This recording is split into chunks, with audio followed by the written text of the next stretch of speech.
Gloria, es ser amigo de Dios. Amén. Amén, amén.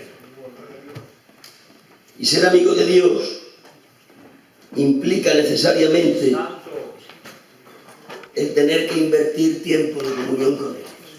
Así es. Porque la amistad no es otra cosa, sino que el producto de un tiempo invertido entre dos personas. Así es.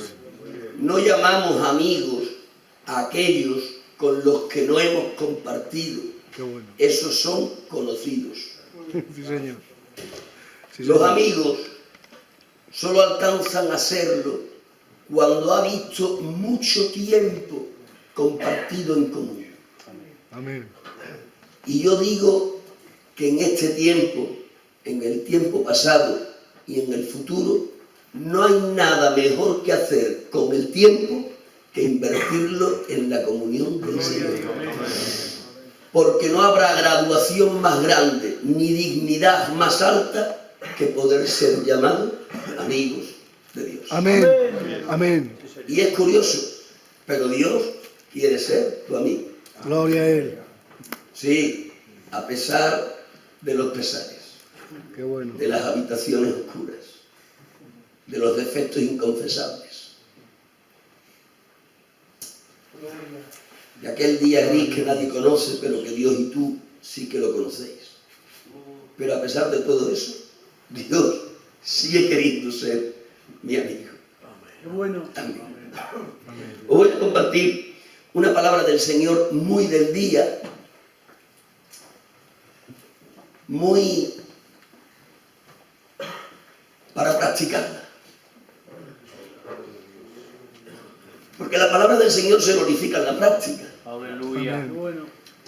Amén, amén. Le dijo el Señor Jesús al invidente: ve y lávate en el estanque de Siloé. No se glorificó la palabra ni cuando Jesús la pronunció, ni cuando el ciego la escuchó.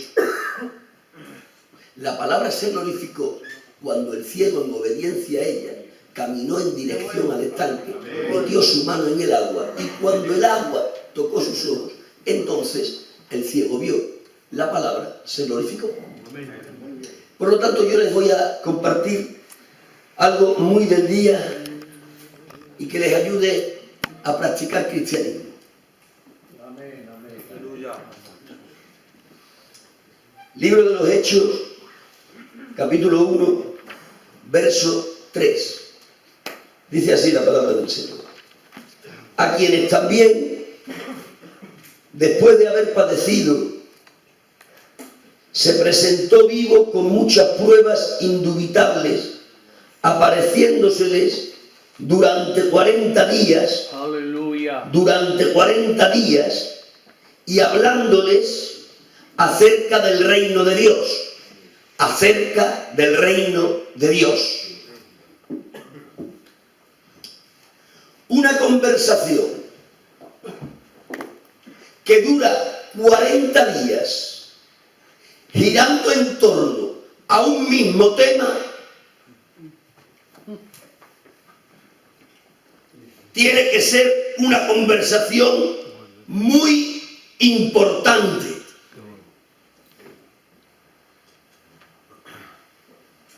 Ha muerto por nuestros pecados, ha sido sepultado, al tercer día ha resucitado, su naturaleza humana glorificada, y se queda 40 días entre los tristes mortales, entrevistándose con sus apóstoles, con los 12 íntimos, con aquellos que tenían que continuar la obra que él había empezado, y ocupa todos esos 40 días en hablar con ellos acerca del reino de Dios. Yo no sé si tú alguna vez habrás tenido una conversación que haya ocupado 40 días tratando un mismo tema. Me creo que no. Pero Jesús usa los primeros 40 días como resucitado para hablar con un grupo de hombres acerca de un solo tema, el reino de Dios.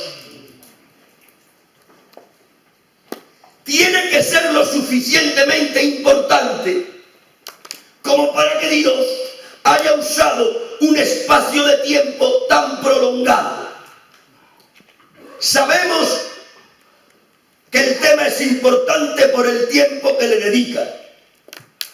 Conocemos el título de la conversación, el reino de Dios, pero cuando menos explícitamente desconocemos el contenido del tema del que durante 40 días habló. Pero ya conocer el título del tema nos da bastante argumento para poder, cuando menos, empezar a hablar de él. El reino de Dios es un tema sumamente importante. Amén.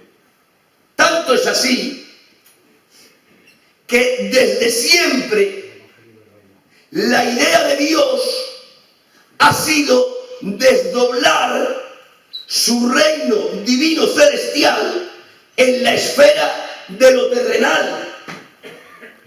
De ahí que Jesús, en la oración modelo, en un apartado de la misma, dijese: hágase tu voluntad, así como en el cielo, también en la tierra. Esa parte del Padre Nuestro está enseñándonos el deseo escondido del corazón de Dios, desdoblar su reino divino celestial en la esfera de lo terrenal. Ya lo intentó Dios con Adán. Le ha colocado en el huerto de Edén, aquel sitio paradisiaco para perderse durante un año sabático. Le ha creado en inocencia. Le ha dado la mejor mujer imaginable. Le ha otorgado autoridad sobre todo lo creado. Es el virrey, representante del Dios de los cielos en la tierra. Y tiene una comisión: extender el reino que Dios le ha entregado. Pero conocéis sobradamente la historia. Adán ha fracasado. Fue penalizado por incumplir el mandamiento de Dios. Le había dicho que podía tomar de cualquier árbol del huerto, lo cual implicaba que podía tomar del árbol de la vida para vivir para siempre. Pero se le prohibió específicamente que no tomase del árbol de la ciencia del bien y del mal, porque el día que de él comiere, ciertamente morirás. Así se lo dijo el Señor. Y él no toma del árbol que debía de tomar, pero prueba el árbol del que no tenía que haber probado. Y como consecuencia de eso, el deseo de Dios de desdoblar su reino divino celestial en la esfera de lo terrenal por medio de la figura de Adán, ¡clac!, se rompió. Pero lo que perdimos en Adán lo hemos recuperado en el postrer Adán. Amén. Nuestro amado Señor Jesucristo. Gloria. Este también tiene una naturaleza humana inocente como la que tenía Adán en el principio. Pero a diferencia del primer Adán, este sí cumplió con el mandamiento del Señor.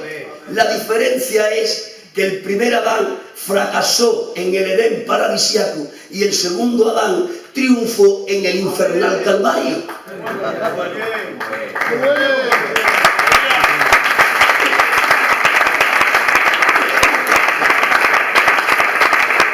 Ha recuperado Jesús el reino que Adán perdió y que Satanás le usurpó. Y como lo ha recuperado, lo ha reinstaurado. Y cuando Jesús ha reinstaurado el reino de Dios, por medio de su muerte y de su resurrección, se ha entrevistado con los 12 apóstoles en estos 40 días de los que estábamos hablando. Y durante estos 40 días les ha estado hablando de ese reino que él ha recuperado, que Satanás a su vez al primer Adán le había usurpado, y que ha reinstaurado. Lo recupera y lo reinstaura, y ocupa 40 días hablándoles a los apóstoles de ese reino que él recuperó y reinstauró. ¿Cuál fue el contenido de esa conversación? No abrigo ni una sombra de dudas. El contenido de esa conversación, que duró 40 días, fue explicarles a los apóstoles cómo tenían ellos que extender el reino que él había recuperado y reinstaurado. Esa era la conversación, ese era el contenido de aquel largo tema que les ocupó 40 días. Cómo extender el reino que él había recuperado e instaurado. Y yo hoy les voy a compartir acerca de las 6 líneas maestras que el Señor le entregó a los apóstoles para que ellos a su vez se la entregasen a la Iglesia, y que la Iglesia apostólica pudiese, por medio de esas 6 líneas maestras, extender el reino que Jesús recuperó y reinstauró. Qué bueno. Sé que algunos estaréis pensando, el Lolo es un poco vanidoso, porque dice que nos va a compartir algo que realmente es un misterio, porque el texto que acaba de leer y el contexto anterior y posterior nos hablan de que hablaron del reino, pero no nos dice cuál fue el verdadero contenido de tan extensa conversación. ¿Cómo te atreves a decir que vas a compartir algo que explícitamente el texto no cuenta? Les voy a explicar cómo y por qué me atrevo. Me atrevo sencillamente porque yo entiendo a la Biblia de igual manera que tú la entiendes. Yo entiendo a la Biblia como un organismo en el que cada parte está relacionado con todo el resto de las partes que lo componen. Sí, señor. Para dejarme entender, cuando hablamos de un organismo estamos hablando de la anatomía de un cuerpo. ¿Pudiera yo decir con razón que mi oreja izquierda tiene relación con el dedo meñique de mi pie derecho? Podría decirlo con total certeza y objetividad. Aparentemente no tienen nada que ver. ¿Qué tendrá que ver el dedo meñique del pie derecho con la oreja izquierda? Pues tienen que ver. ¿Por qué? Porque son parte de un mismo organismo. Y hay una cosa que se llama el sistema nervioso que hace que todos los miembros del cuerpo estén interrelacionados entre ellos mismos. Así también la Escritura Sagrada es un cuerpo, un organismo en el que cada parte está interrelacionada con el resto de todas las demás partes que componen la Sagrada Escritura. Y teniendo eso presente, uno se puede poner a espigar entre todos los libros de las Escrituras acerca de lo que cada uno de ellos dice con relación al reino de Dios. Y preferentemente en el Nuevo Testamento uno puede investigar cómo fue que Dios, por medio de las plumas apostólicas, enseñaron a la Iglesia para poder realizar la labor de extender el reino que Jesús recuperó y reinstauró. Por lo tanto, mirando a lo largo y ancho de la Escritura y preferentemente en las páginas del Nuevo Testamento, llegamos a la conclusión de que en esta conversación de 40 días Jesús le compartió a los apóstoles las líneas maestras de cómo ellos tenían que ejercer la extensión del reino que él había reinstaurado. Y esas 6 líneas maestras de las que Jesús les habló en aquellos 40 días fueron intimidad, familia, intercesión, evangelización, enseñanza y obra social. Qué bueno. Esos fueron, lo dicen las páginas del Nuevo Testamento, lo dicen los argumentos que la historia nos da, lo reafirman las páginas del Antiguo Testamento también. Estas fueron las 6 líneas que Jesús quedó establecidas para que los apóstoles y la iglesia que tenía que nacer del mensaje apostólico pudiera extender el reino que el Señor Jesús les entregó. Amén. Amén. Amén. Miren, de lo que les voy a hablar a continuación es una palabra para creyentes que estiman al propósito de Dios por encima del cielo de Dios. Esto que les voy a compartir a continuación es para creyentes que consideran como la mayor dignidad y privilegio de sus vidas no el ser parte del cielo que Dios para ellos preparó, sino el ser colaboradores minoritarios de la empresa de la que Dios es el jefe. Amén. ¡Gloria! A mí el cielo no me estimula. A mí me estimula el propósito que Dios diseñó para con mi persona. Amén. Amén. ¿Saben por qué no me estimula el cielo? Porque el cielo es algo que ya tengo. Y a un ser humano no le estimula lo que tiene, sino aquello que todavía no alcanzó. ¡Amén! Algunos de aquí preguntaréis, pero ¿cómo nos dices que ya tienes el cielo si todavía no lo has pisado? Es verdad, yo no he pisado el lugar del cielo, pero tan verdad como eso es que sí tengo en mí el estado celestial, porque el cielo no solo es lugar, también es estado. Muy bien. Y si yo les preguntase qué es más importante, si el estado celestial o el lugar del cielo, sin dudas diría, es más importante el estado celestial que el lugar del cielo. Juan ha sido capaz de ver el lugar del cielo, lo ha definido en el libro de Apocalipsis, tiene una belleza espectacular, se ha encontrado frente a la belleza de aquel lugar y ha dicho, no hay manera de expresarlo. Y ha tenido que hacer uso de figuras literarias como los antropomorfismos para poder definirnos en lenguaje humano misterios divinos. Y ha dicho, las calles son como de oro. No eran de oro. Es que no tenía otra forma de expresarla. Y se acordó de un material tan preciado como el oro es para poder definir lo que estaba viendo. Dice, las puertas son de perlas y el mar es de cristal. Y nos empieza a enumerar la belleza de aquel lugar. Pero Juan no simplemente nos define cómo es el lugar del cielo. Juan, además de eso, tiene la capacidad dada por Dios de definirnos cómo es el estado celestial. Y cuando tiene que definirnos cómo es el estado celestial, dice Juan, allí no hay muerte, allí no hay penas, allí no hay lágrimas, allí no hay lutos, allí no hay dolor. Gloria a Dios. ¿Qué es más importante, pues? ¿El lugar del cielo con toda su belleza o el estado celestial con todo su beneficio? Estoy seguro que opináis como yo.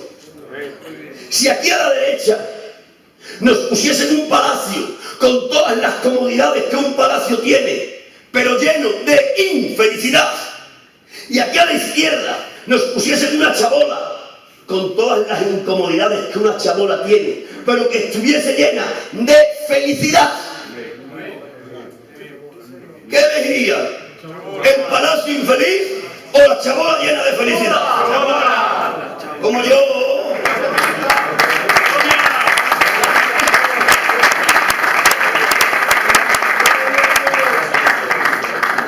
Que hemos entendido que el estado es mejor que el lugar. pisado el lugar del cielo, tú tampoco. ¿Saben por qué? Porque necesitaremos pasar por la muerte, recibir el cuerpo de gloria, para poder un día pisar aquel bello lugar. Pero aunque es verdad que no he pisado el lugar del cielo, tan verdad como eso es que dentro de mí ya tengo el estado celestial. Gloria. ¿Saben por qué digo eso? Porque no hay duda ninguna de que el estado celestial se crea donde Dios está. Muy bien. Perdonen la expresión, pero lo que pretendo es iluminar lo que digo. Si la presencia del Señor está en un basurero, ese basurero se convierte en el estado celestial. Qué bueno. Y si es verdad que el estado celestial se hace verdad donde Dios está, todos los que estamos aquí, que hemos experimentado el nuevo nacimiento y que somos templos del Santo Espíritu del alaba mi Señor, alma, Nazareno, tenemos que decir que por la morada del Espíritu en nuestro Bendito seas, oh espíritu, Dios. nosotros gozamos del estado celestial.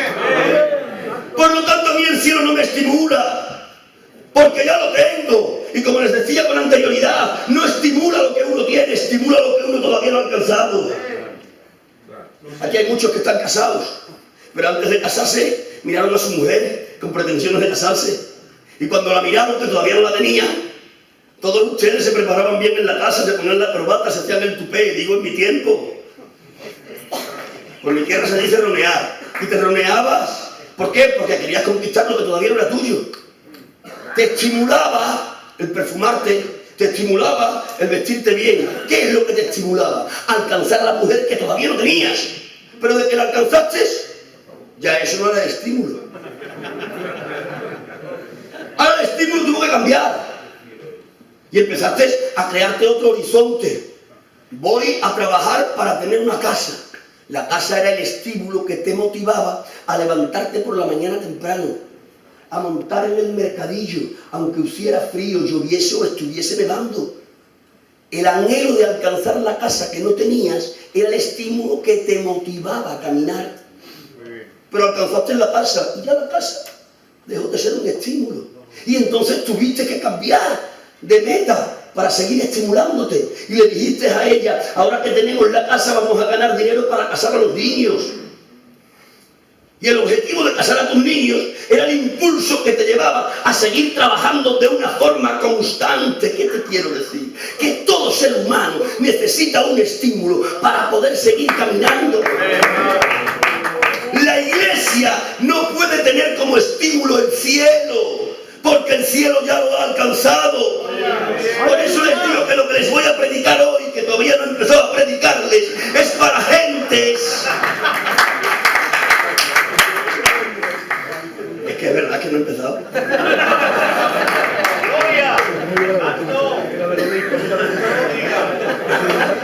Hay una reunión nada más, ¿no? Me dijiste que tirase sin miedo. Amén, amén. Darle un cuchillo de monte a un criminal es lo peor que se puede hacer. Y este señor me dijo a mí, te voy a hacer una sola reunión, tira sin tiempo. Le ha dado un cuchillo de monte a un criminal.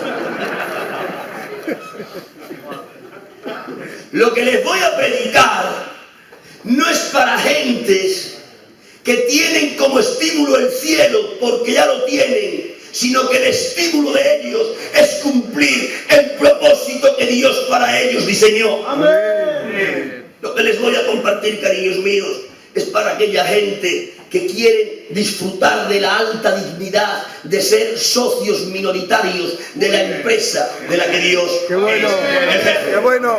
¿Cuántos me están entendiendo hasta ahí? Levanten por favor sus manos, griten un poderoso y un vivo ¡Gloria a Dios! ¡Gloria a Dios! ¡Poderoso y vivo! ¡Aleluya! ¡Aleluya!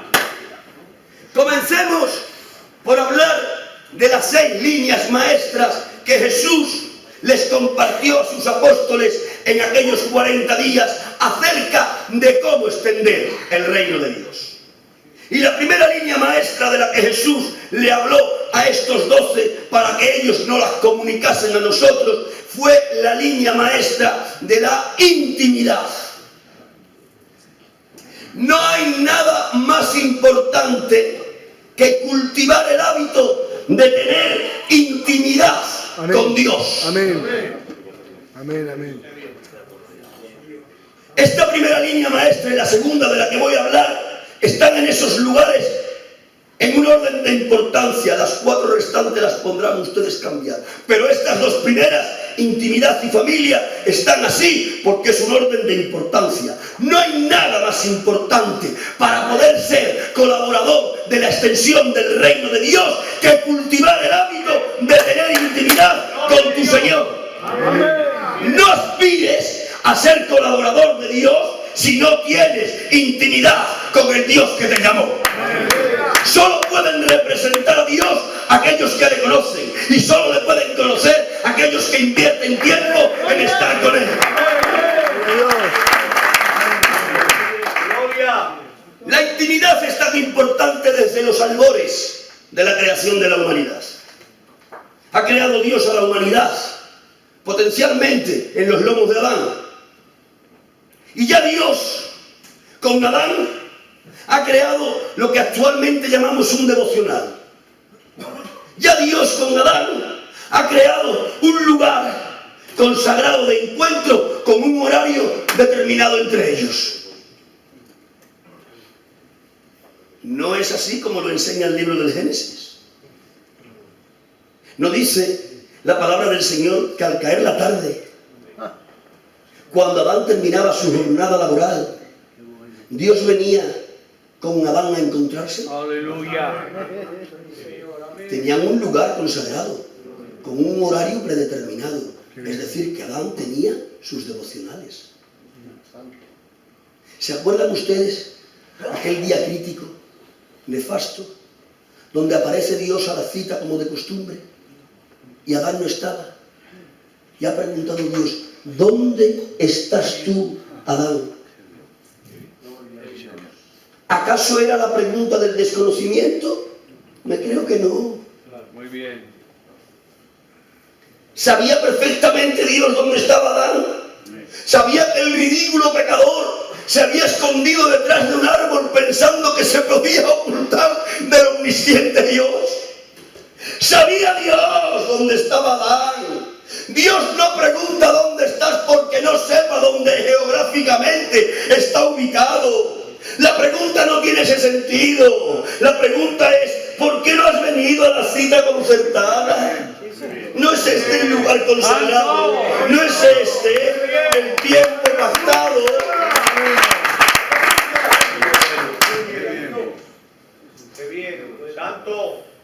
Es decir, que lo más importante que tenía que hacer Adán, por encima de multiplicar la especie humana, que también era importante, pero por encima de eso, por encima de labrar la tierra, por encima de sacar producto de la madre naturaleza, por encima de ser la cabeza representante de Dios en la tierra, por encima de todo eso, lo más importante que tenía que hacer Adán era llegar al sitio consagrado en el horario pactado para tener intimidad con aquel que le creó y con aquel que le instituyó. Amén. No hay nada más importante en esta vida, cariño mío, que tener un lugar consagrado, con un horario predeterminado, para cada día encontrarte con tu Salvador. Qué bueno. No solo lo vemos en Adán, como la cabeza representativa de toda la especie humana, lo vemos también en aquel grupo selecto de los 12 apóstoles, aquellos que por su mensaje serían cimiento del edificio del que Cristo es la piedra angular. ¿Se acuerdan ustedes? Ha estado Jesús toda una noche de vigilia, se ha levantado de sus rodillas y mirando a la multitud de discípulos ha escogido a 12, que les ha llamado para que ascienda de discípulos a apóstoles. Y el Evangelio según San Marcos nos dice el para qué les llama al apostolado. Dice: y les llamó de discípulos a apóstoles para que estuvieran con él. Qué bueno. Para que predicasen la palabra. Para que sanasen enfermos. Para que echasen fuera demonios. El orden no es casual, es un orden de importancia. Qué bueno. Les llamó preferentemente para que estuvieran con él. Después para que predicasen la palabra. Después para que sanasen enfermos. Después para que echasen fuera demonios. pero preferentemente les llamó para que estuvieran con él. Lo más importante que un apóstol del Cordero tenía que hacer es estar con el Cordero que le había llamado. Aleluya. Es más importante estar con él que predicar la palabra.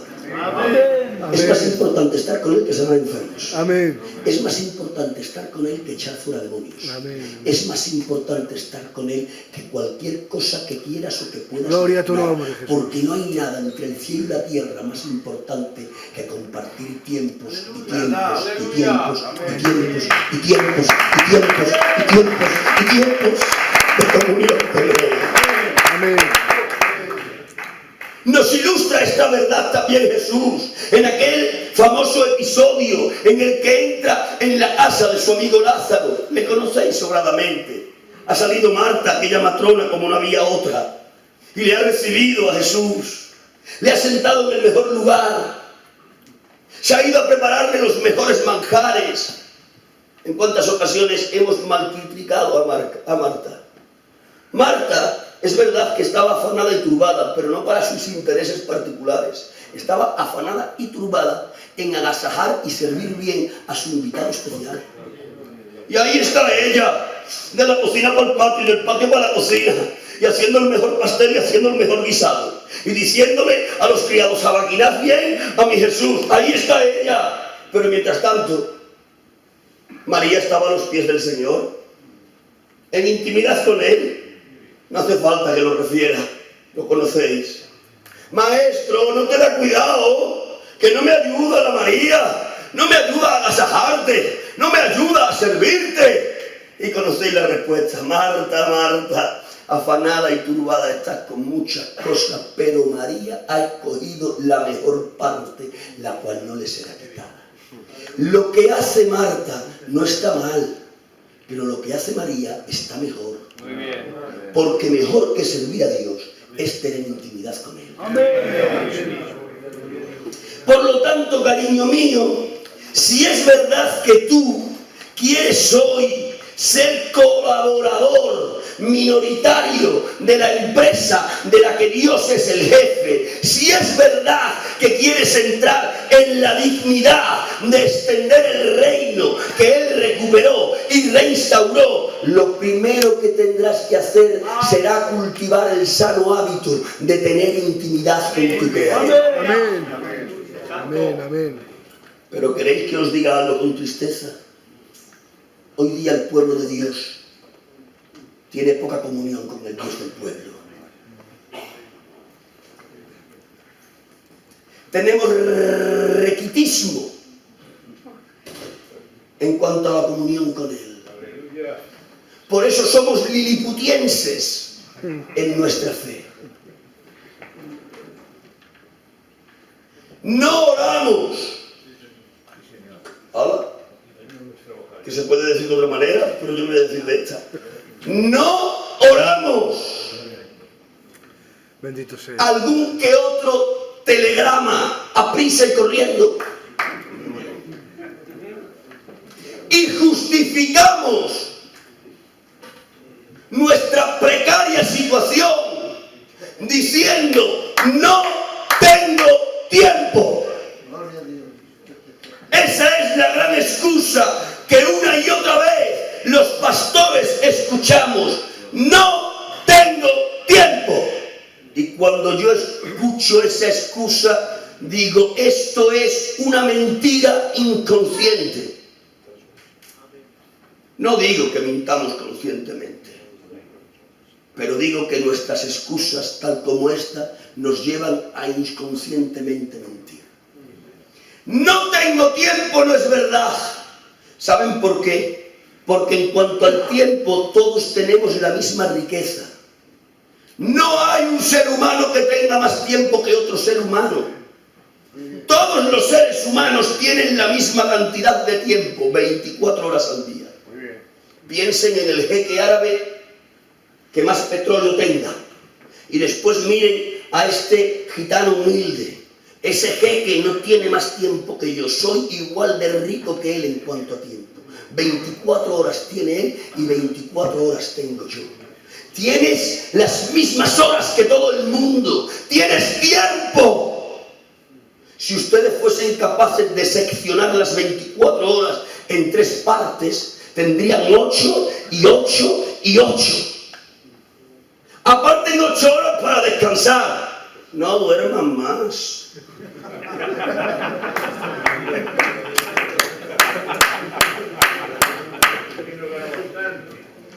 Tienen otras 8 horas para trabajar. Trabajar es mandamiento, pero cuando no se hace con sosiego y tranquilidad, se convierte en avaricia, que es pecado. 8 horas para descansar, 8 horas para trabajar. Restan otras 8 horas. Tomen 5 horas de las 8 restantes.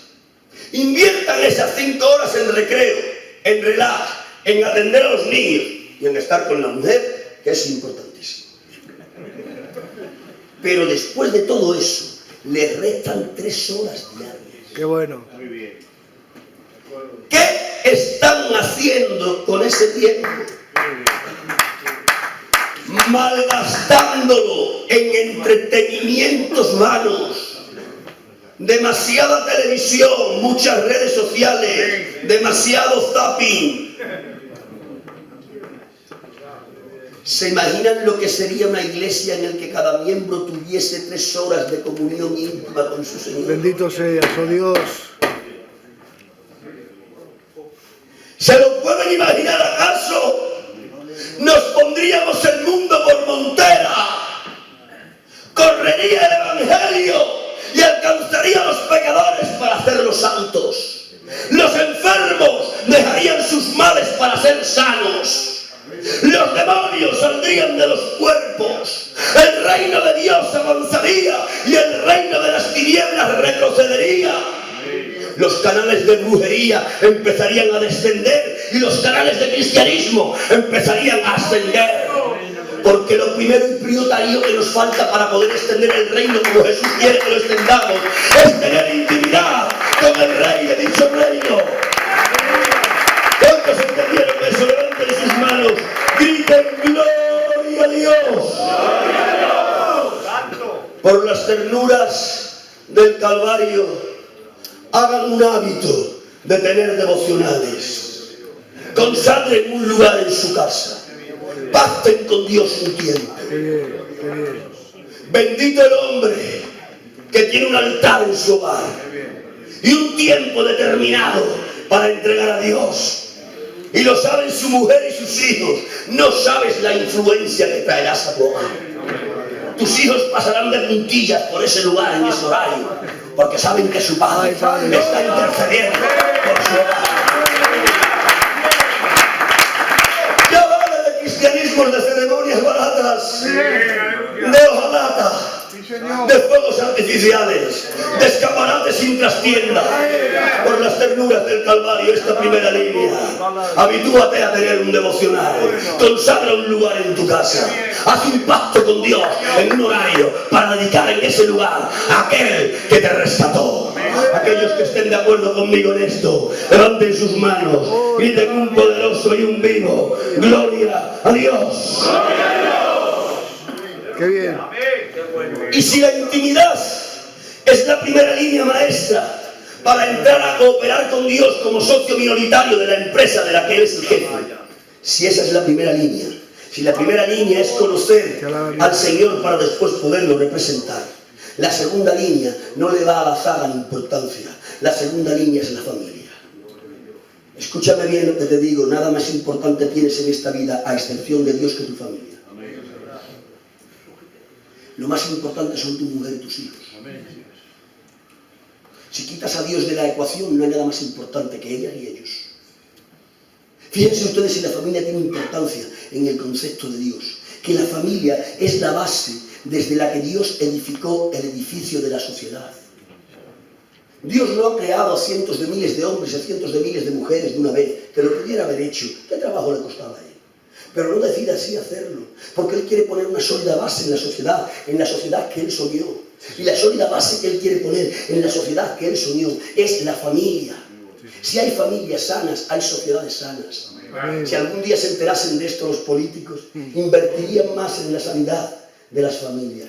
Si algún día recordásemos estos los pastores, invertiríamos más tiempo en potenciar las familias. Qué bueno. Porque si tienes familia sana, Señor. político, tendrás una sociedad sana. Y si tienes familias sanas, pastor, tendrás una iglesia sana. Amén. Porque la familia es la base de la sociedad. Gloria a Dios. Y donde la iglesia del Señor Jesucristo. Ha dicho Dios, creo a Adán y también a la Eva. Y ahí en Adán y Eva potencialmente estaba toda la especie humana. No lo digo yo, que lo dice la palabra del Señor. Dice la revelación del Nuevo Testamento que a Dios le plació hacer a todas las estirpes de la tierra de una sola sangre. Es la base sólida desde la que Él se dispone a edificar el edificio de la sociedad. Qué importante es cuidar a la familia. No hay nada más importante para hacer que cuidar a lo que Dios te entregó. Fíjense ustedes si tiene importancia el cuidar a la familia que Dios te entregó, que dice Dios en la pluma del apóstol San Pablo en el Nuevo Testamento, que aquel que no provee para los suyos y especialmente para su familia ha negado la fe y es peor que un incrédulo. Dios tacha de apóstata y de incrédulo al hombre que no provee el alimento material para su familia. Si Dios tacha de apóstata y de incrédulo al hombre que no trae el alimento que sostiene el cuerpo de su familia, ¿con qué apelativo tachará Dios al hombre que no trae a su casa el alimento que alimenta al hombre interior? Porque díganme, ¿qué es más importante? ¿Lo externo que perece o lo interno que a vida eterna permanece? Sin dudas, es más importante lo de adentro que lo de afuera. Es más importante lo que a vida eterna permanece que lo que perece. Si Dios me dice a mí que por no traer el pan literal, para alimento de los cuerpos de los que son mi familia, y me dice que si no lo traigo, soy un apóstata y peor que un incrédulo, ¿qué me dirá Dios a mí si no traigo el pan que alimente el interior de aquellos que son mi círculo familiar? Padre de familia, tienes la obligación de llevar el alimento espiritual a la familia que Dios te entregó. Algunos dirán, pero para eso no está el pastor. ¿Y para qué están los obreros? ¿Y los responsables entonces qué hacéis? Se equivocaron todos ustedes. Es verdad que el pastor y los obreros y los responsables somos líderes, que tenemos la obligación adquirida en nuestro compromiso con Dios de traer el alimento al pueblo del Señor. Pero eso no te exime a ti de tu responsabilidad como sacerdote de tu hogar. Amén. ¿Acaso se olvidaron que el sacerdocio universal del creyente fue uno de los caballos de batalla de Martín Lutero en la Reforma de hace 500 años? El sacerdocio universal existe en la revelación de la palabra del Señor. Tú eres sacerdote de tu hogar. El primer gran responsable del estado espiritual de tu casa eres tú y no el pastor. No pretendas que el pastor arregle lo que tú no le estás prestando atención. Toma. Muy bien. Sí, señor.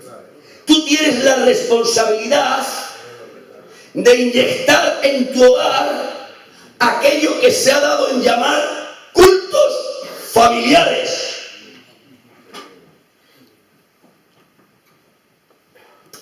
¿Cuánto tiempo hace que no te arrodillas con tu mujer y tus hijos en torno a la figura de Jesús? ¿Cuánto tiempo hace que no entonas tu voz en oración para enseñar orando teología a tus hijos? ¿Cuánto tiempo hace que después de orar tú no mandas a orar a ella en voz alta y después de ella a cada uno de tus hijos? Y después de que has terminado de orar con un hilo musical de fondo, te has levantado y les has contado una historia de las que conoces, de los diversos héroes de la fe. ¿Cuánto tiempo hace que no mandas a los niños a apagar las redes sociales y a ella a apagar el televisor para congregaros como un altar familiar en torno a vuestro Dios? ¿O es que quizá estoy haciendo la pregunta equivocada Y no tenía que decirte cuánto tiempo hace, sino lo has hecho alguna vez.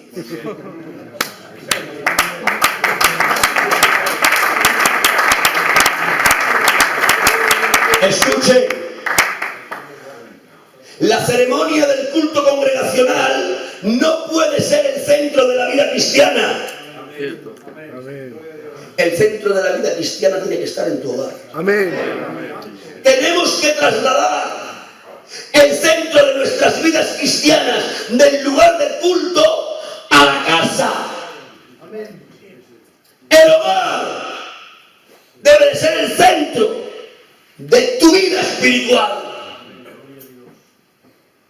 A mí me encanta Adán.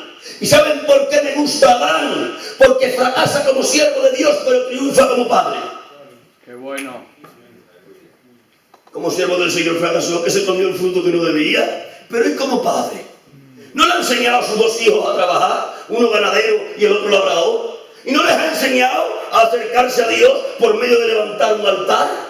Yo me gozo y digo, Adán, fracasaste como siervo, pero triunfaste como padre. ¿Sabes una cosa? Es más importante triunfar como padre que triunfar como siervo del Señor.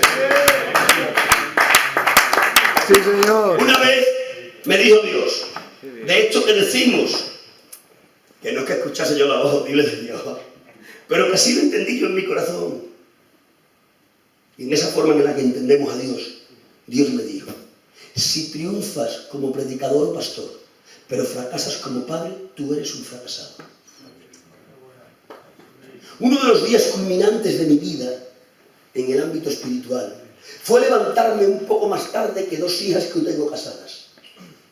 Había llegado tarde la noche anterior, me levanté después que ellas. Y cuando me levanté, encontré en el comedor a la mayor y a la pequeña con las Biblias abiertas, estudiando un tema que previamente habíamos tratado en el Señor.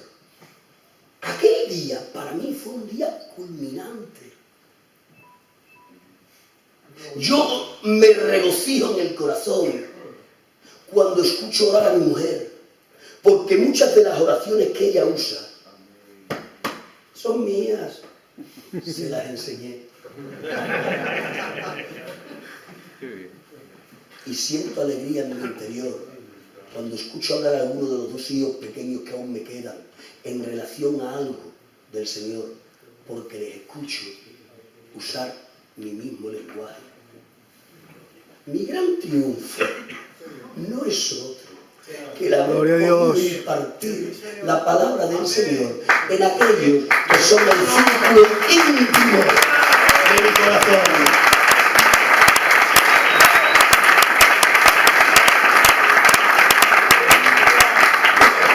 Por lo tanto, cariño mío, te quiero animar hoy a que empieces a practicar el sano hábito de hacer cultos familiares en tu hogar. Te animo desde aquí, desde el corazón, a que tomes a tu mujer, a tus hijos, a que os arrodilléis delante del Señor, a que ores tú y le mandes a orar a ellos, a que termines de orar tú y ellos y te levantes y le cuentes una historia de cualquiera de los héroes de la fe. ¿Sabes qué estarás haciendo con eso? Estarás inyectando en ellos un criterio cristiano que podrá ocupar sus vidas después. Seguramente tu mujer después saldrá al rellano. Y ya sabéis, siempre hay vecinas con las que te llevas bien y otras con las que no tan bien te llevas. Pero como le habrás inyectado el carácter cristiano, tu mujer allí en el rellano será capaz de fregar el día que le toca a ella y el día que le toca a aquella con la que bien no se lleva. Y en su acción estará ganando la persona para el Señor. Estarás inyectando en tus hijos una actitud cristiana que después se reflejará en los lugares en los que vayan a estudiar, incluso en los lugares a los que vayan a trabajar.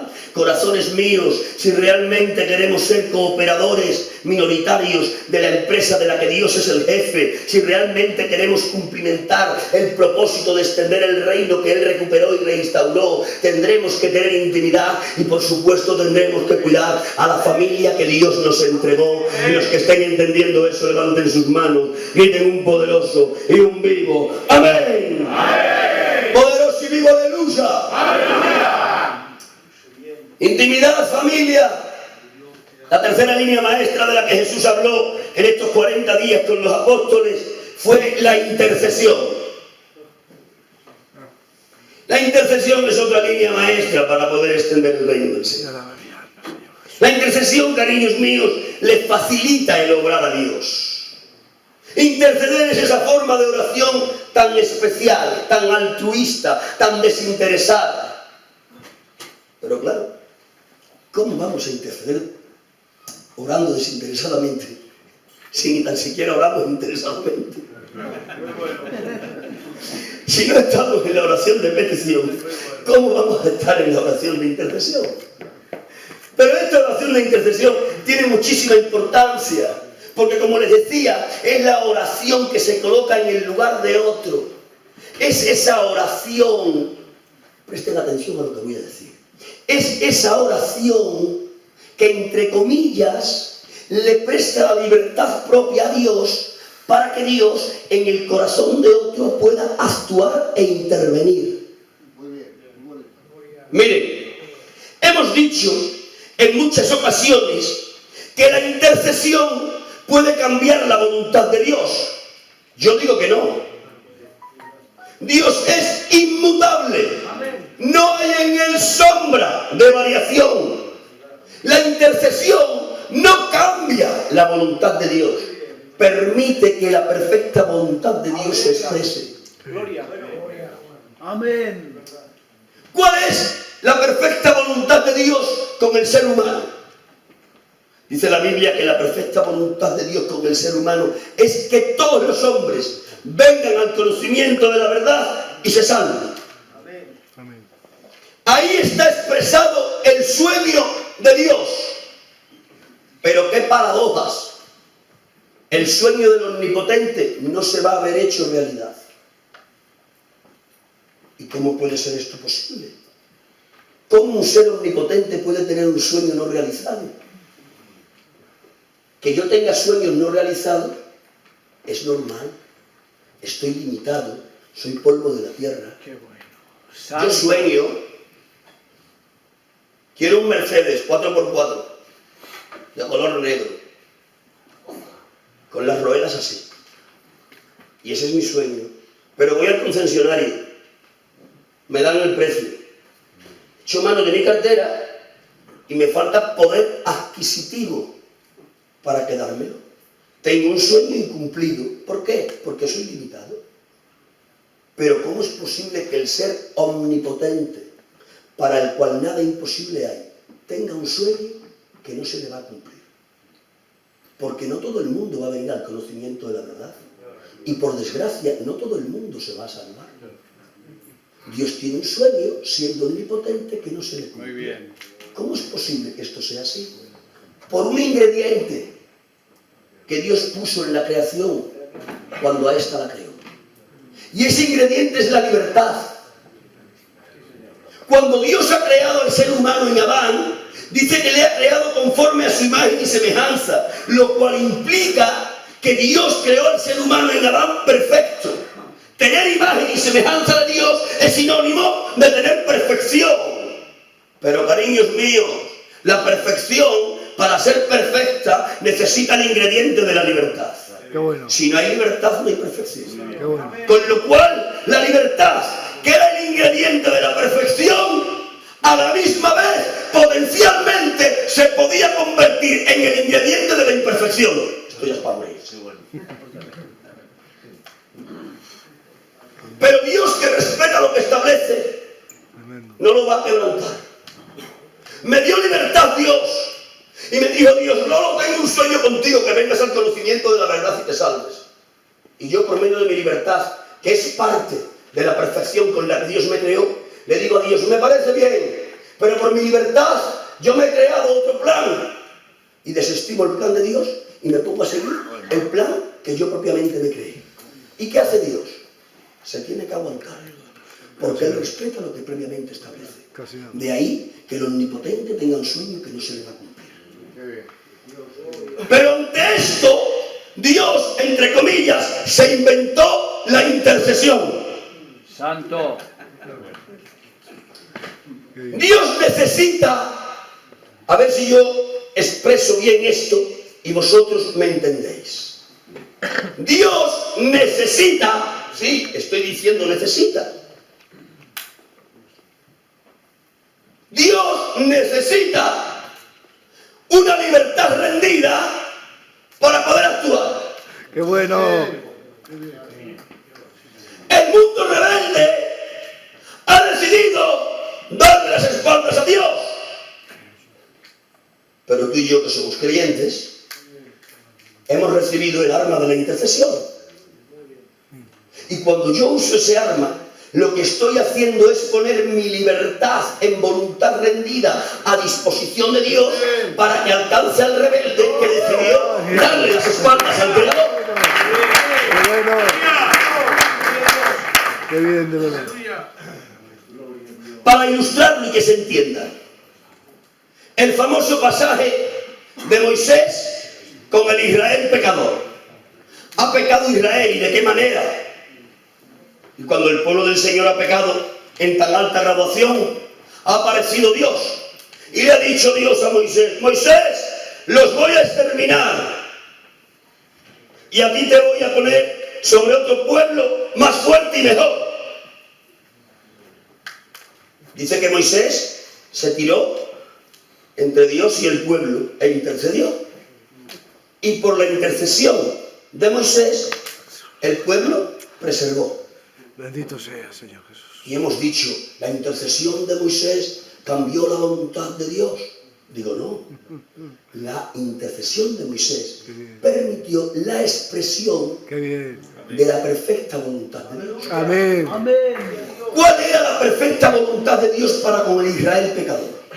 La perfecta voluntad de Dios no era castigarlos, sino salvarlos. Pero cuando Israel pecó, no se arrepintió, no manifestó arrepentimiento de forma libre, extendiendo su voluntad a un Dios perdonador. Y como Israel no se arrepiente, ¿qué tiene que hacer Dios? El Dios justo tiene que castigar al delincuente. A ver si pillan esto. Dios es amor, pero también justicia. Ser justo, ¿qué implica? Ser justo implica que uno no puede hacer la vista gorda ante el delito. Un justo que sea verdaderamente justo tiene que aplicar sentencia a todo delito que se cometa. Si un juez ve un delito y hace la vista gorda, dejó de ser un juez justo, porque todo delito merece una sentencia. Israel ha pecado y no muestra arrepentimiento por doblegar su libertad delante de Dios. Y como ha pecado y no se quiere arrepentir libremente, Dios es obligado por su justicia a vestirse de juez. Y ahí está Dios vestido de juez con la toga y ve a Israel y dice: has pecado y no te arrepientes ni me prestas tu libertad para perdonarte, y yo soy castigar. Que Dios no quiere castigarlos, pero es que su justicia le obliga. Que te tengo que castigar porque tienes un delito, pero que realmente no quisiera hacerlo. Yo te quisiera perdonar. Mi voluntad perfecta es perdonar. ¡Qué bien! Pero desde mi justicia te tengo que castigar. Santo. Entonces es que Dios, antes de castigarlos, dice: ¡que los voy a matar! ¿Cómo me gusta Dios? La misericordia triunfa sobre el juicio.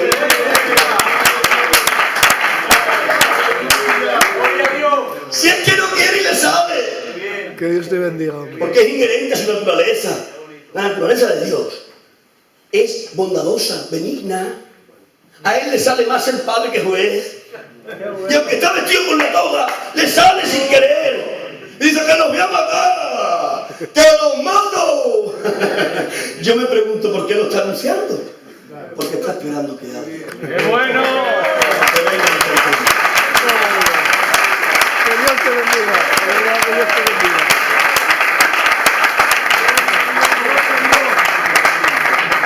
¡Qué bien! ¡Que los mato! Y ahí está Moisés, que se pone entre Dios y el pueblo y dice: ¡no los mates! ¡Mira, ve! Y dice Dios: ¡ay! Ya tengo la pista de aterrizaje para mi casa. ¡Santo! Se ha quitado la toga de juez y se ha vuelto a vestir de padre. La intercesión de Moisés no cambió la voluntad de Dios, permitió que la perfecta voluntad se expresase. ¡Aleluya!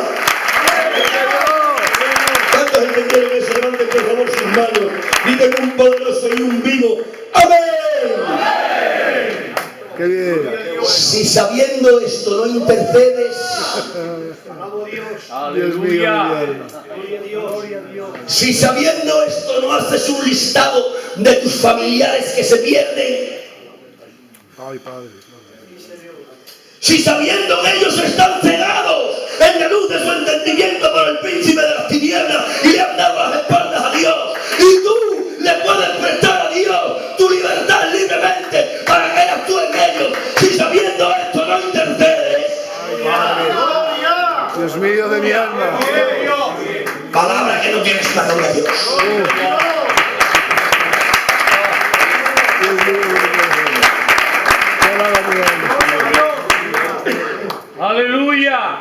Tómate una lista, empieza a apuntar nombres, ponte de rodillas y préstale a Dios libremente tu voluntad rendida, Aleluya. como pista de aterrizaje para que Él, en la persona del Espíritu Santo, pueda crear convicción de pecado en aquellos que le volvieron la espalda.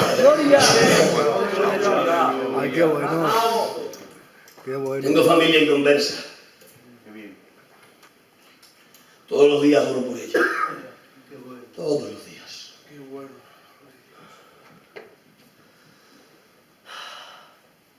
He visto a primos hermanos míos, con los que me he criado, y otros a los que le aventajo por años en el tiempo.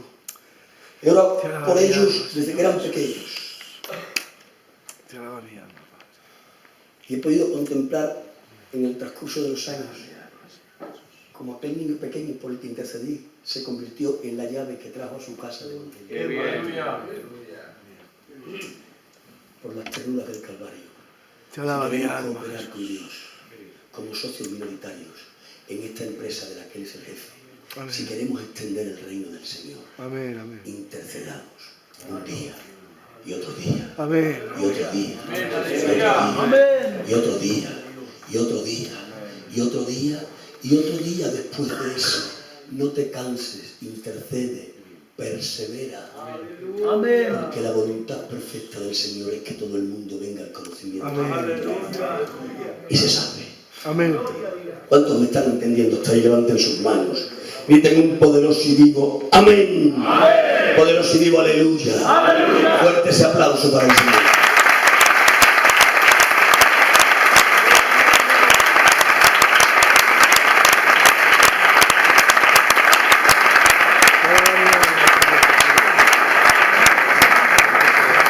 Intimidad, familia, intercesión, como cuarta línea maestra de la que Jesús le habló a los 12 apóstoles para extender el reino, indudablemente estaba la evangelización. La evangelización se podría definir como la seña de identidad de la verdadera iglesia. La iglesia que evangeliza es verdadera.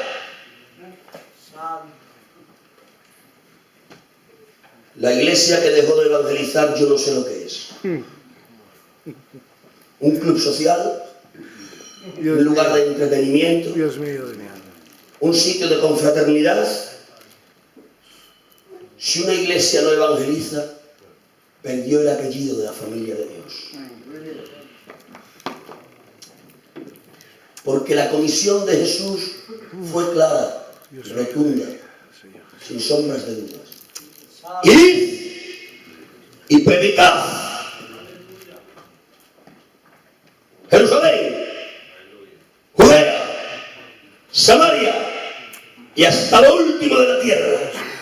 Quiera Dios y el eco de ese mandamiento retumbe en nuestro corazón hasta robarnos las ganas de vivir. Ay, Amén.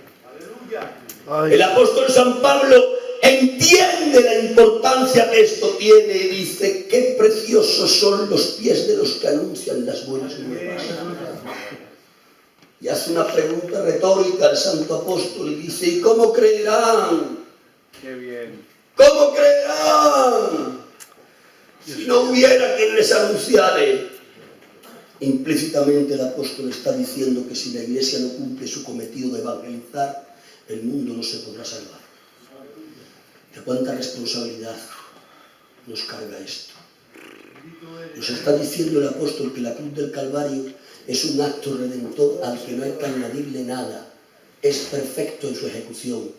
Pero si no hay alguien que comunique lo que allí pasó, ese acto que es perfecto dejará de ser efectivo. La efectividad de la cruz está en anunciar su contenido. Ahí está Jesús, con su cuerpo inocente entregado por nuestros pecados, con su sangre sacrosanta derramada, con sus manos y pies horadados, con su cabeza coronada de espina, con su lengua pegada al paladar, con los demonios como perros rabiosos y toros de Basán atormentándole. Ahí está Jesús, cargando el pecado de la humanidad, sufriendo la ira del Padre con el desamparo de su amado. Pero si no hay alguien que anuncie ese contenido, será un sacrificio perfecto e inefectivo.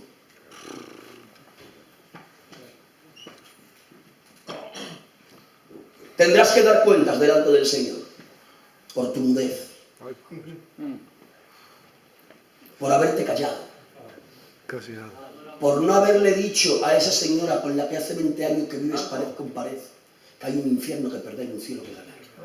Tendrás que dar cuentas a Dios por ese señor que en el taller te arregla cada día el coche o cada 2 meses y nunca le dijiste Bendito sea, Señor que le puede Jesús. perdonar sus pecados. Tendrás que dar cuenta a Dios por el peluquero que te corta el pelo. Vas 12 veces al año. Dios mío. Has estado viviendo 20 años en su peluquería y nunca le dijiste que hay un Dios que le puede salvar. Tendrás que dar cuentas por la señora de la tienda del pan a la que cada día el pan le compras. Porque después de tantos años nunca le anunciaste el evangelio. Aleluya. Tendremos que dar cuenta Dios mío. de qué hemos hecho con el evangelio. Bendito. Malo y negligente, le dijo Dios a aquel, porque enterró el talento. No te ha dado Dios los talentos para que los entierres. Hay algunos que usan los talentos sencillamente para ufanarse. Muy bien. Y querer sacar encima de los demás. Qué bueno. Bendito seas, Hay Padre. algunos que acumulan Te alabo, el conocimiento del Evangelio para hacerse como que saben en las tertulias baratas de los corrillos de los mercadillos. Pero Dios no te ha dado el conocimiento del Evangelio para que te creas teólogo de mercadillo. Gloria a Dios te ha dado el Dios. conocimiento del Evangelio para que lo compartas con otros, haciendo que vengan de las tinieblas a la luz.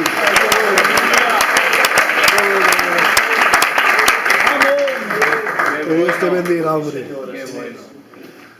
Tenemos que predicar. Y cuando hablo de que tenemos que predicar y de que tenemos que evangelizar, evidentemente no estoy llamándote a que seas un evangelizador internacional. No, no te estoy llamando a que tengas que llenar estadios y a que tengas un fuego en la palabra que haga caer a aquellos que te escuchen. No te estoy llamando a que seas un Billy Graham ni un Gille Ávila. Creo en esa forma de evangelismo, pero yo no te estoy hablando de ese. Te estoy hablando de otra clase de evangelismo, ¡Santo! quizás más efectivo que aquel. Te estoy hablando del evangelismo del 1 a 1. Muy Te estoy hablando bien. del evangelismo que le preguntan y dicen, ¿pero quién es? Dicen, mira, no sé mucho más, pero ven y ve. Y le cogen de la mano. Estoy hablando del evangelismo que le predica al peluquero y que le predica también al que te arregla el coche en el taller y que le predica a la señora de la tienda del pan. Estoy hablando de esa clase de evangelismo que te hace comprender en tu mente que toda relación que la vida te ofrece es una oportunidad para evangelizar. Qué bien. Qué bien. Qué bien. Santo. Qué bien. Qué bien. Tenemos un patrón mental equivocado. Salgamos a evangelizar y aparece el patrón mental verbalizado. No nos reciben. Es un eslogan de las profundidades del infierno, Ay, Padre. gestado en las entrañas de Satanás. Ay, Padre. ¡No nos reciben! ¿Pero por qué te crees tú, siendo la vasija de barro, más importante que el contenido?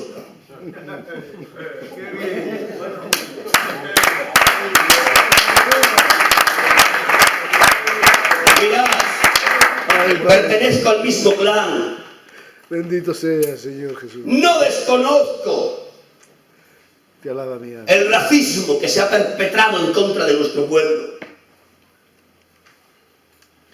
Pero conozco al Dios que nos rescató y sé que es más importante el contenido en el vaso que el vaso que tiene el contenido. Muy bien. Amén. Santo. No nos recibe. Y con ese patrón mental verbalizado justificamos nuestra inacción. Pero hoy te digo que predicar el Evangelio es un método divino de salvación. Amén.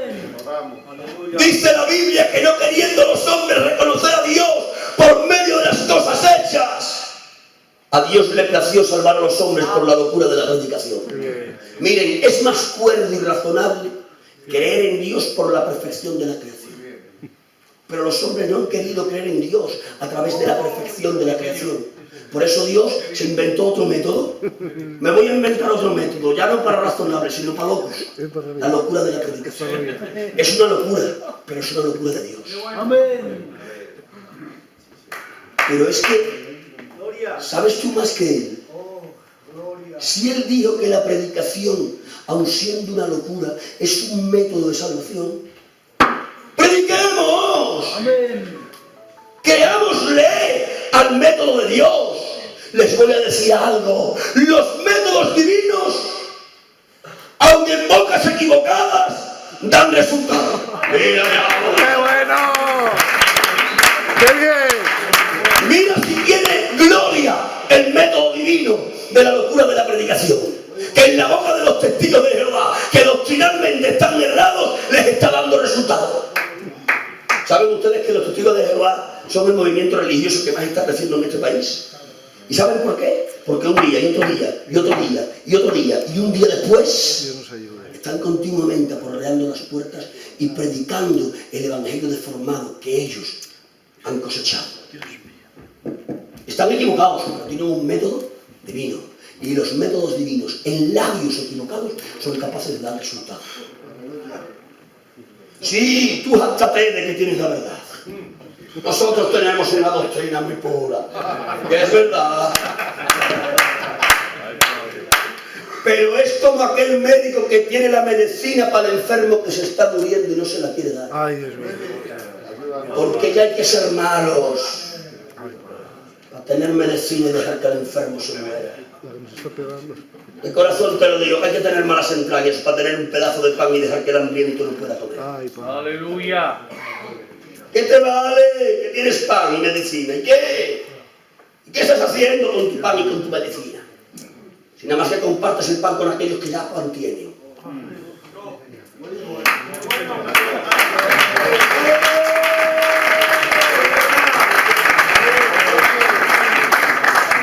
Te alaba mi alma.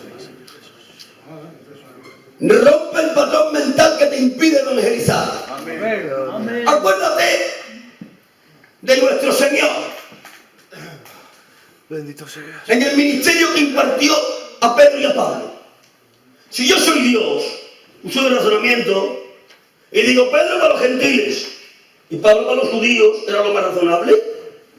Pero no era Pedro de Galilea, de los gentiles. No vivía en aquella provincia donde los habitantes judíos de la misma se interrelacionaban muchísimo con el mundo gentil. Pues yo que soy Dios, digo para los gentiles. Pero no era Pablo el fariseo de fariseos, el criado a los pies de Gamaliel, el que conocía la Torá del principio al fin. Digo para los judíos. Pero llega Dios, que lo trastorna todo, Dios, que lo trastorna todo, ¿verdad? Que Dios como es, Dios es como es. Dios va y le dice, es una cosa, y dice, no, eso no, ahora vas a hacer otra. Y donde quieres ir no te manda, y donde no quieres ir, aquí te pone Dios. Bendito sea tu nombre, Nazareno. Te alaba mi alma. Cosas tiene Dios. Pablo para los gentiles, Pedro para los judíos.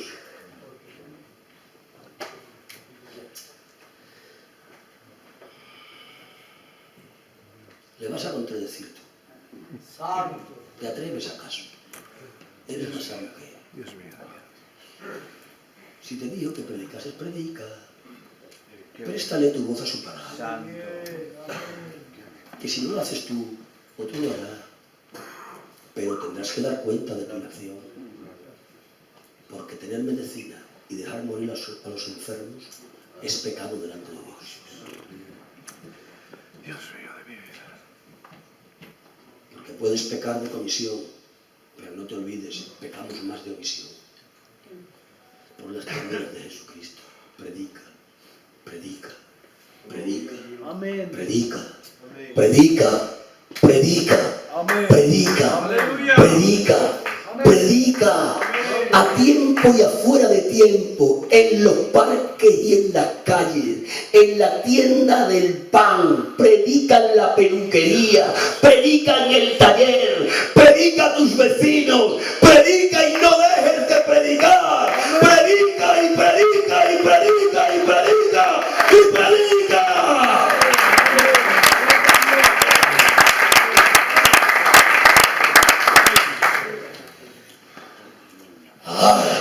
Santo. Intimidad, familia, intercesión, evangelización, enseñanza. La quinta línea maestra de la que Jesús habla. Importante conocer la revelación de la palabra de Dios. Sabemos mucho, dicen algunos. Yo digo, no sabemos ni poco.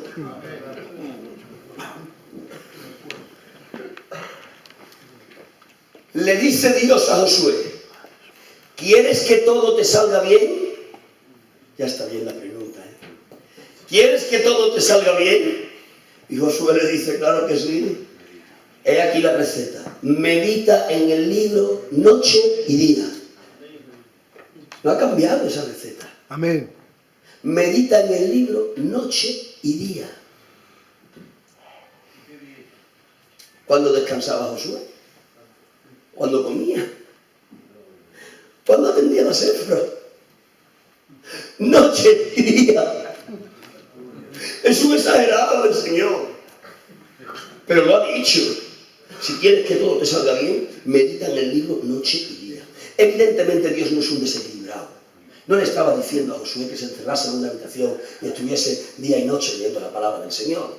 Dios sabía que Josué tenía que ejercer de líder del pueblo, tenía que ejercer de marido de Séfora, tenía que ejercer de padre de sus hijos. Dios es equilibrio.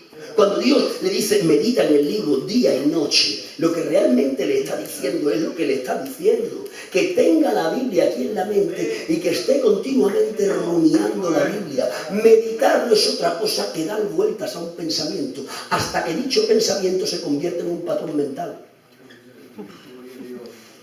Porque lo que Dios quiere por medio del conocimiento de las Escrituras es renovarnos Bueno. el patrón mental. Amén, amén. Porque ¿saben ustedes que la transformación es la consecuencia de la renovación de la mente? Amén. Lo dice San Pablo en la carta a los Romanos en el capítulo 12. Transformaos por medio, este es el medio de transformación, transformaos por medio de la renovación de vuestro entendimiento. La transformación no vendrá si previamente no hay renovación en el entendimiento. ¿Qué es renovarse en el entendimiento? Renovarse en el entendimiento es arrancar de nosotros los patrones mentales del viejo hombre y colocar en su lugar los patrones mentales del nuevo hombre. ¿Sabéis todos vosotros que en el día del nuevo nacimiento Dios nos impartió vida y también muerte? En el día del nuevo nacimiento, Dios, por el Espíritu Santo, nos impartió vida. El Espíritu Santo vino a vivir en nuestro espíritu y lo resucitó. Pero no solo nos impartió vida. Dice la palabra del Señor que en el día del nuevo nacimiento también se nos impartió muerte. Lo dice San Pablo en la carta a los Romanos. Sabiendo esto, que nuestro viejo hombre está junto con Cristo crucificado. Es decir, que en el día del nuevo nacimiento Dios nos imparte vida por la morada del Espíritu Santo y también nos imparte muerte por la muerte o la crucifixión del viejo hombre junto con Cristo. Amén. Tanto la vida como la muerte en el día del nuevo nacimiento son impartidas y alcanzadas por la fe. Pero la renovación del entendimiento no es una impartición divina, ni tampoco se alcanza por la fe. La renovación del entendimiento es progresiva y consecuencia del arduo trabajo de estudiar la palabra del Señor para conocer cómo comportarnos delante de Dios. Qué bien. Y el Santo Apóstol ha dicho, esta renovación del entendimiento dará a luz transformación. La transformación es la cúspide de lo que Dios quiere alcanzar contigo. Dios no quiere cambiarte, Dios quiere transformarte. Porque un cambio es una cosa y una transformación es otra. Servilletero, izquierda del púlpito de la iglesia de Oviedo. Servilletero, derecha del púlpito de la iglesia de Oviedo. Lo he cambiado de lugar, pero sigue siendo un servilletero. 7 de la tarde echando la partida. Aparentemente te conviertes al Señor 7 de la tarde en el culto. Has cambiado de lugar, pero sigue siendo el mismo personaje. Eso es cambio.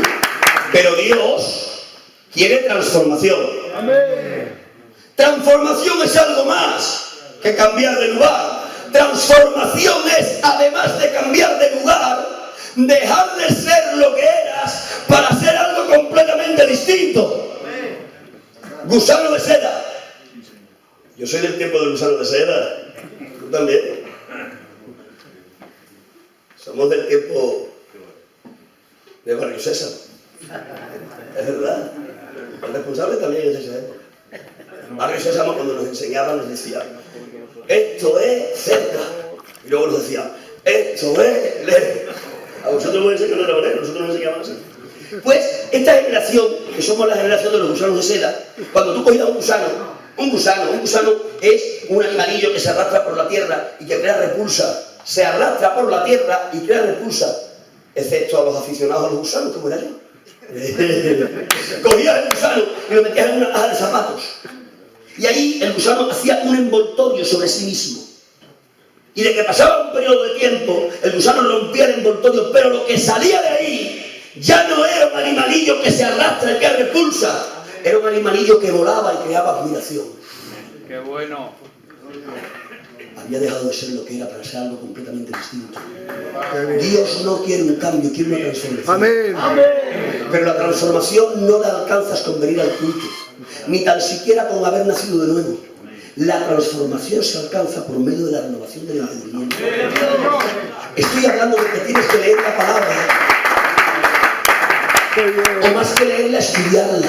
Amén. Pero lees la palabra para absorberla. Amén, y cuando amén. absorbes la palabra, desplazas el patrón mental del viejo hombre. Porque escúchame bien este misterio. El viejo hombre muere por la fe, pero los patrones mentales del viejo hombre han quedado en nuestro cerebro.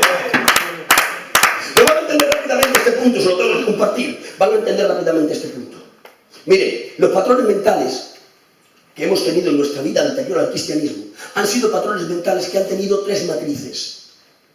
La enseñanza de los padres, la enseñanza de la cultura o la enseñanza de las experiencias críticas de la vida. Esas son las 3 matices que conforman nuestro patrón mental antes de conocer a Jesús. Yo me acuerdo cuando mi padre, que está con el Señor, todavía estaba con nosotros, y él me lanzaba verbalizando patrones mentales. Porque ya les he dicho que los patrones mentales vienen de la enseñanza de los padres, vienen de la enseñanza de la cultura o de circunstancias críticas de la vida. Mi padre me decía desde bien pequeño, Lolo, su padre a las mujeres las respeta. Y yo recibía aquel patrón mental por mi oído y se afincaba en mi mente. Pasaba un tiempo, había una circunstancia que lo requería y me volvía a decir, Lolo, a las mujeres se las respeta. Y aquello verbalizado por la autoridad que tenía la palabra de mi padre sobre mí, entraba por mi oído y se afincaba en mi mente. Reiteradas veces él me enseñaba acerca de esto, hasta el punto de que aquello se hizo un patrón mental en mi mente. Mi padre partió con el Señor, ya murió, pero el patrón mental permaneció. El viejo hombre muere por la fe, sabiendo esto, que el viejo hombre fue junto con Cristo mortificado. Pero el patrón mental del viejo hombre permanece en el creyente. Por eso vemos a muchos creyentes nacidos de nuevo, pero que viven como vivían antes de haber nacido. Porque, ¿qué es la conducta, cariños míos? La conducta es la consecuencia del pensamiento. Lo dice Proverbios. El hombre es lo que piensa. A las 10:30 mato al responsable. Lo he pensado a las 10 de la noche. Poco te queda. Que no lo voy a matar. La acción es la consecuencia del pensamiento. Hemos nacido de nuevo, sí, pero seguimos pensando como pensábamos antes de nacer de nuevo. Por eso el apóstol dice, para transformaros tenéis que renovar el patrón de vuestro entendimiento. Por eso una de las líneas maestras es la enseñanza. No te digo que leas ocasionalmente. Hay algunos que hacen bibliomancia. Voy a ver si Dios me habla, voy a ver si Dios me habla. A ver. Está sembrado. Eso no cambia el patrón mental. Tampoco lo cambia leer ocasionalmente. Hoy leo Génesis, mañana leo Hechos, pasado mañana leo Apocalipsis. Eso tampoco renueva el patrón mental. Hay que leer diariamente y correlativamente. Amén. Con pausa y en espíritu de oración. Amén. No para después hacer como que sé, sino para conocer a aquel que me envió. Amén. Gloria a Dios. Muy bien. Tienes que empezar por Génesis y tienes que acabar en Apocalipsis. Y de que acabes en Apocalipsis te vienes otra vez a Génesis. Y empiezas desde Génesis y te vas hasta Apocalipsis. Y de que acabes Apocalipsis te vienes otra vez a Génesis. Y de que empiezas por Génesis y te vas hasta Apocalipsis. Y de que acabes Apocalipsis te vienes otra vez a Génesis. Y empiezas desde Génesis y llegas hasta Apocalipsis. ¿Hasta cuándo? Hasta que te mueras.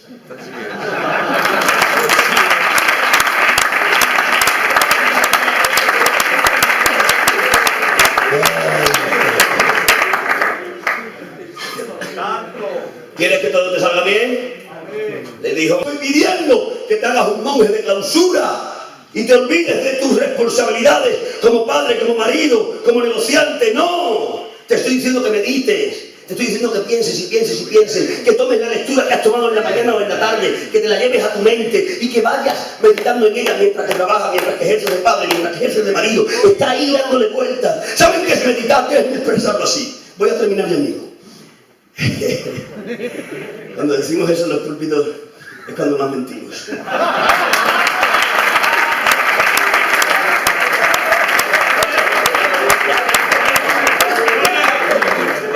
Pero yo hoy voy a terminar en breve. Es verdad. Cronometrarme que ya termino. Cuando dice meditar, la palabra meditar en el argot animal es rumiar. ¿Saben ustedes que hay animales rumiantes? Los animales rumiantes, ¿saben ustedes qué es lo que hacen? Toman el alimento, lo rumían, lo mastican, lo ingieren, lo devuelven del estómago otra vez a la boca, lo vuelven a rumiar y después lo vuelven a ingerir. Lo mastican 2 veces. ¿Saben para qué? Para que el alimento sólido se desgrane con muchísima facilidad y así facilitan la labor a la sangre. Porque la sangre lo que hace es obtener las vitaminas, lo esencial para repartirlo por toda la anatomía del cuerpo. Y lo que no es esencial, pues ya saben ustedes. Pero el doble rumiar ha facilitado la labor a la sangre. Esto es meditar, rumiar, pensar una y otra vez, hasta sacar el principio eterno de la Escritura. ¡Qué bueno! Y entonces el principio eterno se aloja en la mente y rige tu conducta. Muy bien.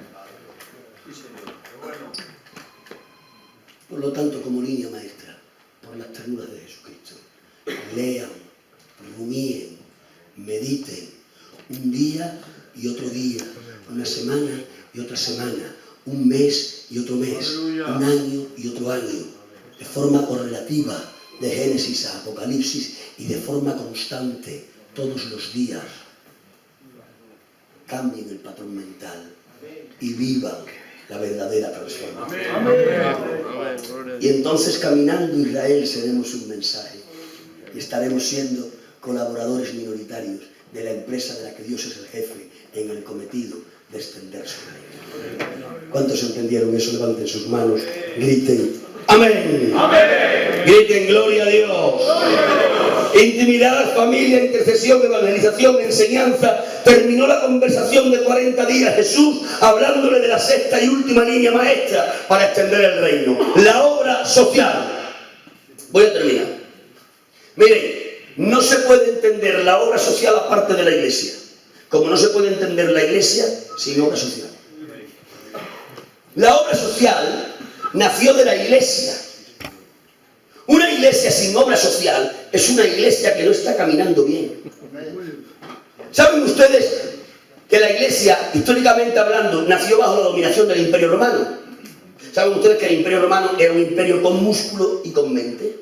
Tenía el ejército más preparado que jamás haya existido en la historia. Y habían adoptado la mente, la filosofía, la sabiduría de los griegos. Por lo tanto, era un imperio con músculo y era un imperio con mente, pero ausente de corazón. En el Imperio Romano el infanticidio estaba legalizado. Una pareja tenía un niño no deseado, lo cogían, le pegaban una patada, lo tiraban a una acequia y nadie les decía nada. En el Imperio Romano el 50% de la población eran esclavos y el 50% eran amos.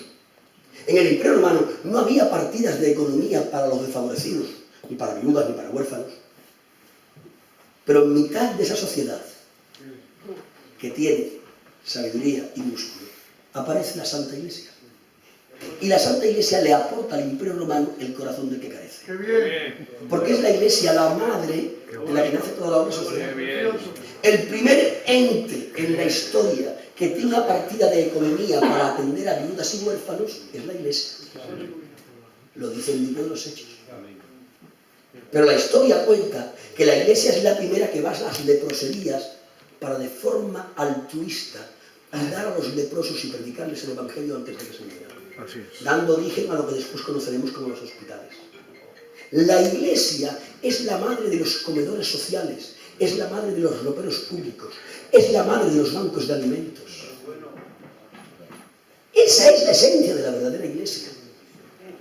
¿Se acuerdan ustedes de San Pablo? Ha estado predicando entre los gentiles, pero como es un hombre que reconoce las autoridades establecidas, se ha ido a Jerusalén y se ha entrevistado con el Pedro, con el Jacobo y con el Juan, y les ha dicho: mirad, chachos, este es el evangelio que predico, ¿qué me decís? ¿Me dais la aprobación o no? Porque yo entiendo que sois los del Cordero y yo me sujeto a vosotros. Y estos tres dicen que le dieron la diestra en señal de compañerismo. Es decir, que Pedro, Jacobo y Juan, que eran columnas de la iglesia, le han dicho a Pablo: Dabuten, lo que estás predicando es correcto, te damos nuestro beneplácito. Doctrinalmente le han dicho: puedes seguir predicando lo que estás predicando. Pero cuando San Pablo se ha dado la vuelta, le han dicho los apóstoles: Pablo, una cosa te resta, no te olvides de los pobres.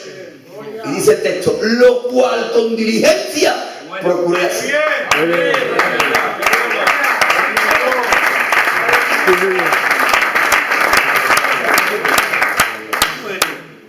Pero ¿dónde está nuestra obra social?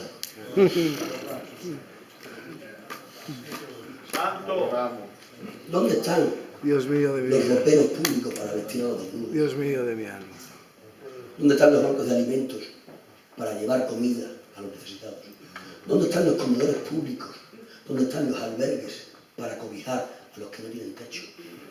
¿Dónde está el corazón de la iglesia en las acciones sociales? No aparecemos en ningún lugar. Por eso nos tienen como un clan. Lo de los gitanos. Palabras como que te atraviesan el corazón después de 50 años. ¿Dónde está nuestra acción social? La acción social no simplemente es un acto de misericordia nacido del corazón de Dios, sino que además es una plataforma para poder evangelizar. Qué bien, qué bien. Cariños míos, empecemos a tener obra social. Amén. Amén. Promovamos nuestros bolsillos. Amén, amén. Comedores públicos, bancos de alimentos, roperos, albergues, acciones de misericordia, repercusión en la sociedad.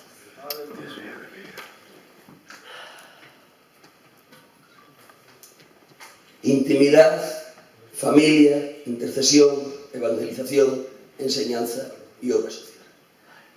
Las 6 líneas maestras de las que Jesús habló con los apóstoles en los primeros 40 días de resurrección para que comprendiesen cómo poder ser socios minoritarios de la empresa de la que Dios es el jefe para este Qué bueno. ¡Qué bien!